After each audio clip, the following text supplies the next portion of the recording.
Good evening, guys. We'll get started with our review session. I've got a list of questions to get started with, and then if you want to add anything in, you can. If you jump in late, please make sure that you take a look through the entire video, and so we'll remind you of that if we start seeing repeat questions pop up. I'm not going to bore the people who are here from the beginning, and so for you guys, I'll just remind people that there's been stuff that's already been covered, and then you'll be able to go back and check that out. Tomorrow's test is on chapter 16 through 18. Chapter 16 through 18 is going from a thematic chapter on slavery. So Alicia asked the question, what big concepts are going to be on this next test? Chapter 16 is very much focused on taking a look at a cultural take on what's going on with slavery inside the United States, and then also how African Americans were living during that time period. And then also you learn about abolitionist movements, both moderate and also extreme, when you take a look at the Colonization Society and the Anti-Slavery Society. 17 and 18 are both Manifest Destiny chapters, taking a look at the stress that's created following the Mexican-American War. And then chapter 18 is very much getting into the after effects with California and popular sovereignty and the tensions that are created by that. So let's take a look at the questions we've got for tonight. First of all, how did the Kansas-Nebraska Act get pushed through Congress, even though hit by hate directly after? I'm not sure what the hit by hate means, and so I'm going to try to interpret that the best that I can. What happened with the Kansas-Nebraska Act is this is a law that's going to be passed by northern and southern politicians who are working with one another to roll back the 3630 line from the Missouri Compromise, strictly because they want to get a transcontinental railroad built with California. They thought popular sovereignty would be good because it represented democracy, and instead it's going to malfunction heavily, and we'll see that with Bleeding Kansas. So they don't anticipate how bad things are, and they overestimate the ability of their compromises to hold things together. So we're going to see that this is going to be the thing that splits our country sectionally and leads us towards a civil war. It says, can I elaborate on Austin Manifesto, Gadsden Purchase, and the Kansas-Nebraska Act? So let's start off with the Gadsden Purchase, because it's one of the earliest. It's a piece of land in the southwestern part of the United States that we buy as a flat spot just to the south of our mountain ranges, as a way to build a southern transcontinental railroad to the west coast. And since it's largely desert, it doesn't create a large war with Mexico like we had with the Mexican-American War, because they're not particularly tied to that chunk of land. The Austin Manifesto is a scheme created by Franklin Pierce to try to offer payment for the country of Cuba to Spain, and then it came along with a threat that if the land wasn't sold, then they would be invading with United States forces. But what happened was, with the DeLome letter, there was a leak to the abolitionists in the North about this plan, and it became very embarrassing that we were trying to spread more slave territory into an independent country, and so as a result, that scheme ended up dying out.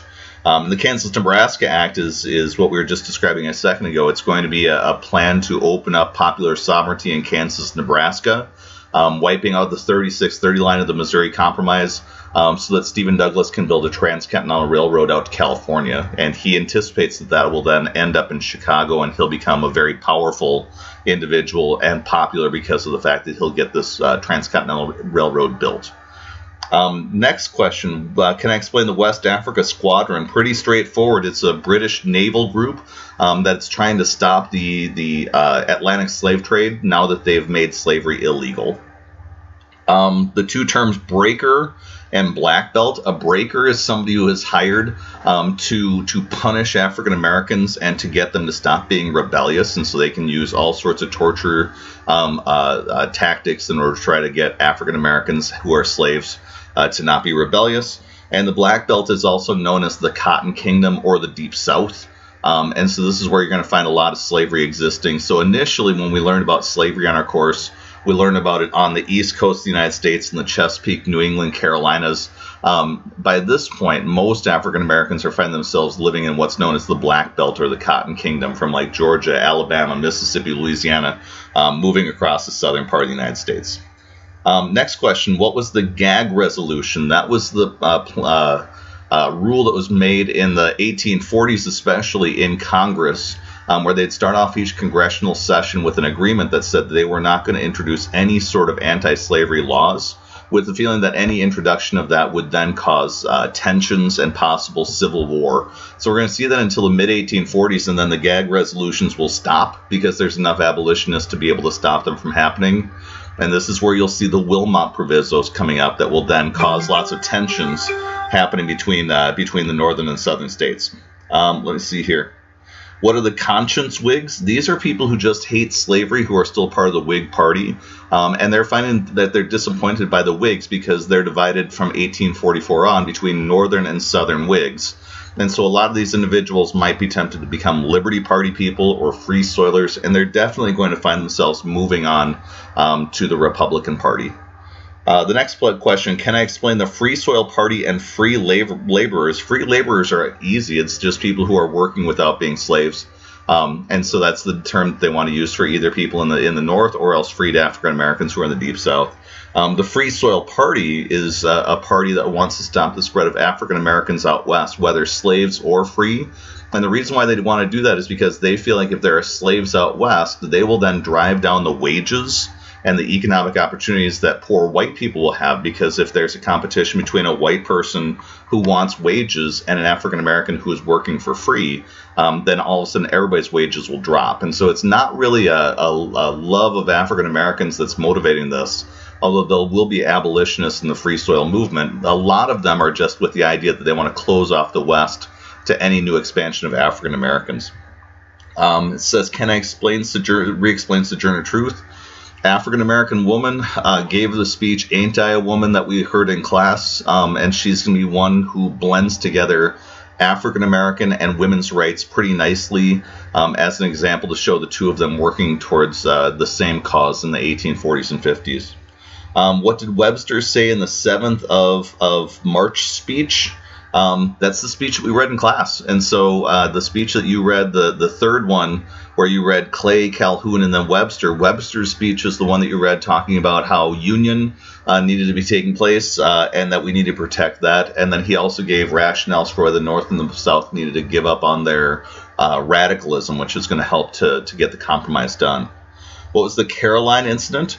That was a ship between Canada and the United States that was attacked by the British because it was trying to incite a rebellion in Canada. And it's what almost brought us into a war between Canada and the United States until that was cured by the Webster-Ashburton Treaty, which figured out what our boundary line was across the north between Canada and the United States. Can I explain the Battle of Buena Vista? It's one of the battles of the Mexican-American War. We typically don't spend a lot of time with every single battle in the wars, and so we'll look for turning points like a Saratoga-style moment. Mexican-American War, it's going to be a very quick war, and so this is going to be an invasion of Mexico that's done by the Marines, and so that's the extent of what's going on with the Battle of Buena Vista. Can I explain the Mason-Dixon line and its importance? The Mason-Dixon line is just code for the difference between North and South. The Mason-Dixon line originally was a line created by two surveyors, Mason and Dixon, and they were asked to figure out the boundary line between Pennsylvania and Maryland. And so there's a reason why there's a flat line between those two states. Maryland had slaves because it's part of the Chesapeake. Pennsylvania did not. And so that line is the beginning of the boundary between North and South, and eventually it becomes the slang for anything North and South. And so as that line goes out further west along the Ohio River between North and South, that'll be just defined as being the Mason-Dixon line. Why did they use spot resolutions for the Mexican-American War? It's not that they use spot resolutions. Instead, what happened was the Whigs were convinced that the war with the Mexicans wasn't what James K. Polk made it out to be. Polk was saying that the war was a war of Mexican aggression where they came into American territory and attacked the United States. What Lincoln was saying with his spot resolutions is he said, I want to see where the bloody spot is, because he was suspicious. He was suspicious that the war didn't start in American territory. He was suspicious that the Americans moved across the Nueces River towards the Rio Grande, which would have then set off the Mexicans, who would have thought that they were being invaded. And in Lincoln's mind, that's not a good war. That's an illegal war of aggression that is provoking another country rather than being for self-defense. And so that's the reason why they've got problems going on there. So that's where the spot resolutions are coming from. But Polk is able to pretty much ignore those. Could you go more into depth about the Creole ship and what it did? It's just a hijacked ship that was able to get away from American waters and into the ocean and be captured by the British, who eventually then set those runaway slaves free. And so it's another example of Southern paranoia, where there are different forces that are working to unwind slavery, including in that case. Can I explain the dispute over the Oregon Territory? Sure. The Oregon Territory is pretty straightforward. It's up in the northwestern United States, and it went all the way from Spanish territory up to the 5440 line, which is the southern boundary of Alaska. And after 1818, when we created the Anglo-American Treaty of 1818, we set up a deal where England and the United States would share that territory for the time being. From that point forward, though, a lot of Americans have been taking the Oregon Trail out west, and so you've got more Americans than you've got British people living up in that territory. And so what's going to happen is James K. Polk will want to take this territory with his slogan 5440 or fight, and instead of actually going to war, the British are going to instead offer to split the territory in half, and Polk is going to be okay with that as long as we make sure that we get the Puget Sound area, because he wants to have that and the Columbia River as part of the United States. Let me see. How important is the Treaty of... okay, so when we get into the treaties that are going on in Asia, whether it's Wangia or Kanagwa or the Opium War, should we know these? Yes. And I'm going to make that straight for just about everybody who's doing this. If you put into a message, should I know this, outside of like the random stray authors, yeah, if it's in your textbook, know that. And the reason why I say that is because it's got a connection that's coming up in the future. So when you take a look at the treaty that is opening up Japan, that treaty is going to eventually connect us to Pearl Harbor. And so we've got a spot in the future. So if you've got questions about this in the future, assume that you're going to be expected to know that. And if you want me to then go into detail about either what it was, where these two treaties are opening up China and Japan for Americans' entry into that area. The Opium War is important because in China, it had been a dynasty that had been in closed society, just like Japan had been. But China's going to be weakened by trade with the British. And then when the British start introducing opium trade into China, it's going to cause a huge epidemic of drug use that's going to really destabilize the area. So they can't defend themselves properly during this time period, and they'll have the intrusion of European countries and then America with the treaty that they mentioned in this chapter to be able to take advantage of them as well. And so if you notice, China currently is not very friendly to its neighbors and is very much competing hard with the rest of the countries in the world. This is a lot of why you're seeing that happen, is this is a very proud country who has a long history. And for the better part of a century, they found themselves on the wrong end of the stick when it came to competing with the Europeans, and they didn't like that very much. Will there be questions based on the articles and speeches from last week? You notice your textbook discusses the Compromise of 1850 and those main players. And so, yeah, the speeches that you read in class are connected to main facts that you read inside your textbook, so you should be able to understand them when you take the test tomorrow. Can I explain how Douglas and Garrison were differed on the idea of slavery and how to end it? That's very much not going to be consequential for a survey course. The two of them are going to be both radical abolitionists who are working hard to try to figure out ways to end slavery immediately. They're going to have a falling out right around the time of the Civil War when they have differences of opinion about tactics and what is considered to be a good goal when it comes to like adding the 13th, 14th, and 15th Amendment. And those details are not going to be as consequential in a survey course as they will be later on. So for the two of them, as long as you understand that they're part of a more radical group that is pushing for something beyond just colonization societies, you'll be in really great shape. Who are William Wilberforce and Theodore Dwight? Theodore Dwight Weld is going to be, and you left the last name off there. So William Wilberforce is going to be the British leader of an anti-slavery movement who is going to help to make slavery illegal in the English Empire. Theodore Dwight Weld is going to be an abolitionist here inside the United States, part of the Second Great Awakening. He is married to Angelina Grimke Weld, and so the two of them form a husband and wife team that is working against abolition. Let me see here. Sorry, working for abolition. Could you explain the Amistad and what the California Bear Star Republic was? Amistad is simple. It's another one of those stories where you have an African American group of slaves that are going to be able to take control of a ship. The Amistad is going to take place at a time where John Quincy Adams will eventually argue for their freedom in front of our Supreme Court, where they're going to get their freedom from the standpoint that they take over a ship, they hijack it, they take it to the northern states, and then they have a battle inside the court system about whether or not they should still be slaves. California Bear Flag Republic, so not Bear Star, but Bear Flag Republic, is going to be the republic that's created during the Mexican-American War, where the Californians will get their independence from the Mexicans. But unlike the Texans, who were independent for the better part of a decade, California will be annexed almost immediately into the United States. Let me see, what were the differences between the Upper South and the Deep South? Upper South is very much focused on the type of plantation slavery that you saw with the Chesapeake, especially like with tobacco or other sorts of crops. Kentucky and Tennessee will have very different crops than what you'll see in Deep South cotton. But in the Deep South, they're focused on cotton plantations exclusively, trying to figure out ways to create large plantations to make money off of that single crop. And that's going to cause them the tensions between them and the Northerners, because they're going to want to have that system become entrenched. We already covered the Amistad. How did the Nat Turner Rebellion affect the South?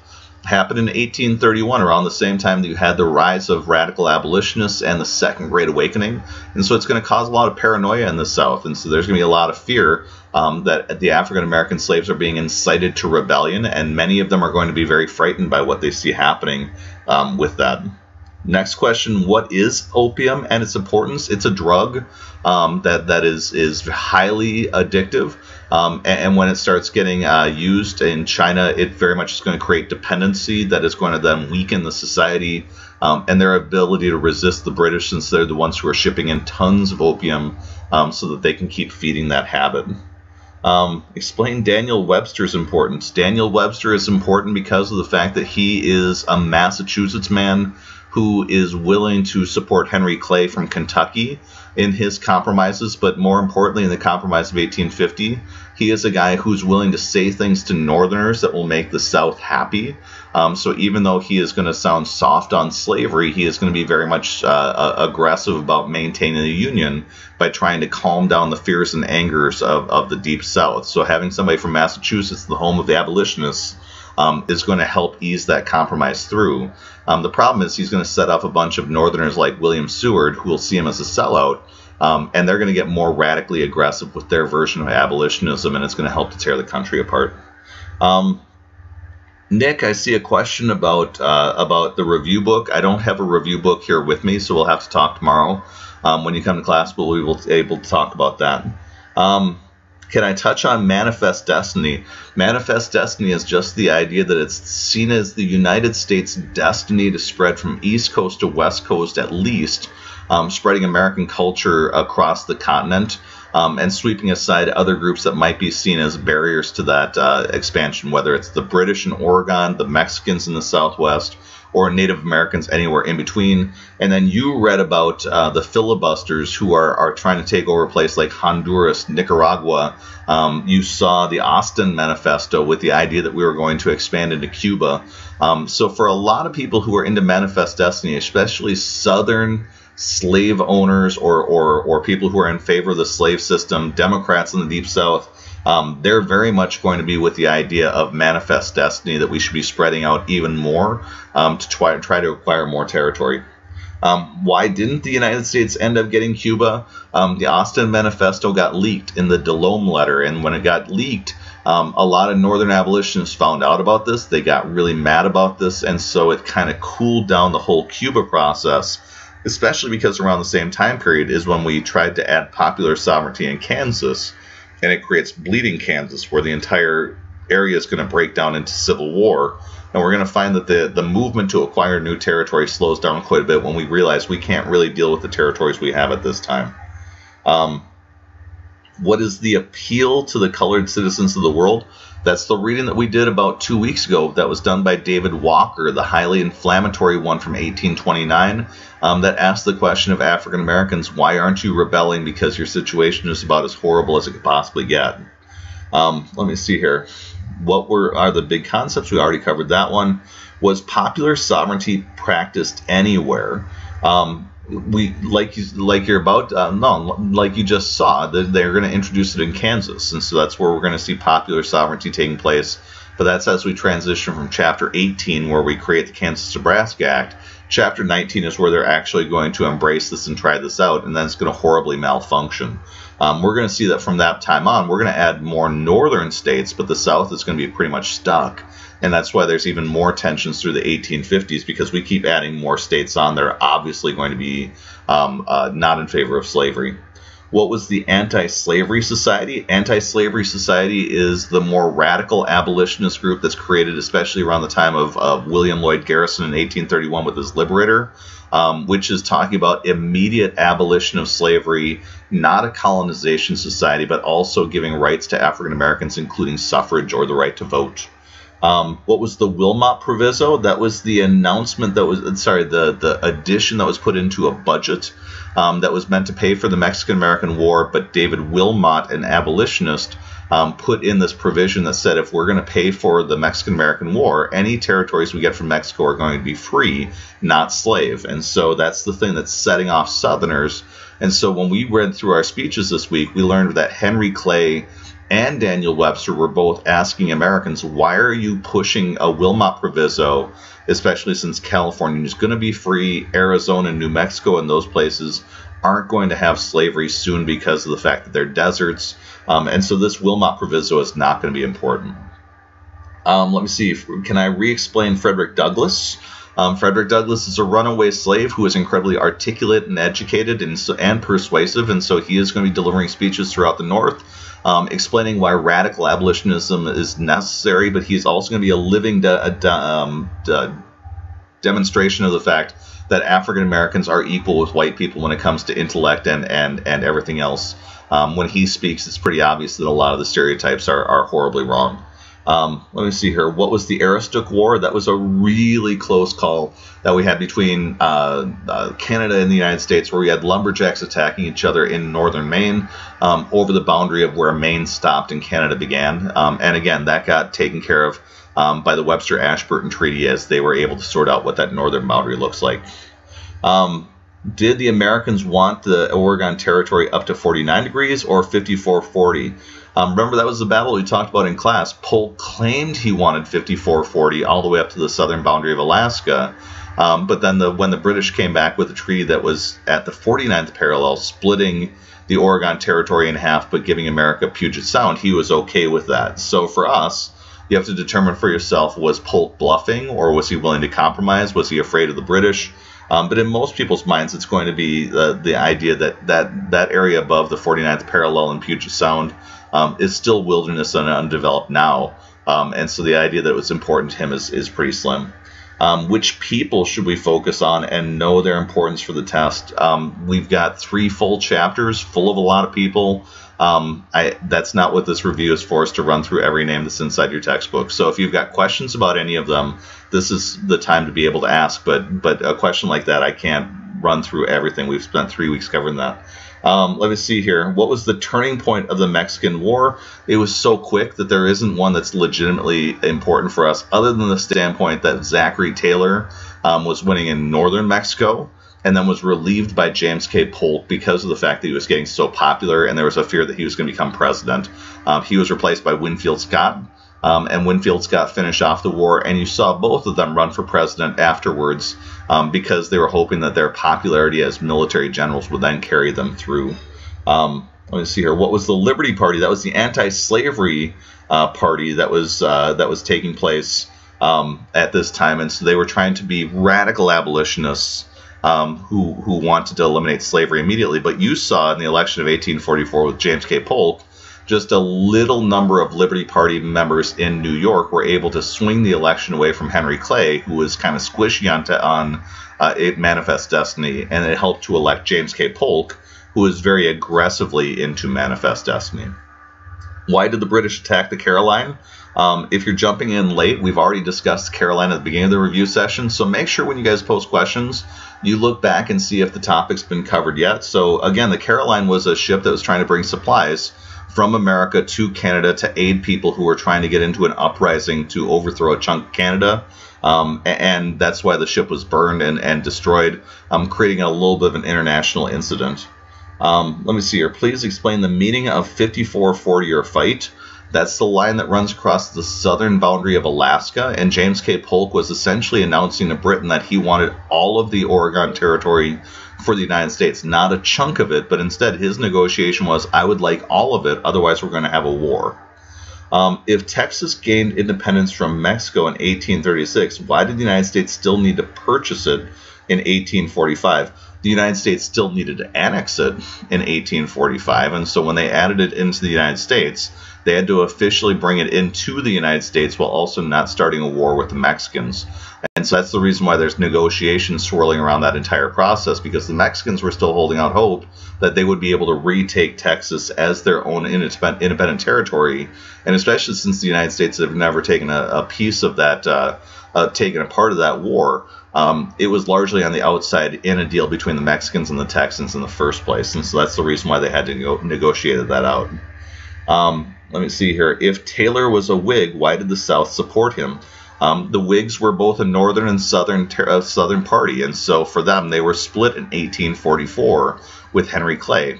And the only way that they came together is in 1848. Taylor was very vague about his feelings about slavery. He said he was a southern plantation owner from Louisiana, but he never really said what he would do with California. Sarah, you're asking a question about the Free Soil Party. We've already covered that question, which is talking about how they did not want to allow African Americans out in the western frontier. Will we need to know the generals involved in the Mexican-American War? That's a really good question. Zachary Taylor, the most famous one, you'd have to know to understand what's going on in chapters 17 and 18. So I'm assuming that you know him already. And then Winfield Scott was the other one who ran for president also for the Whigs.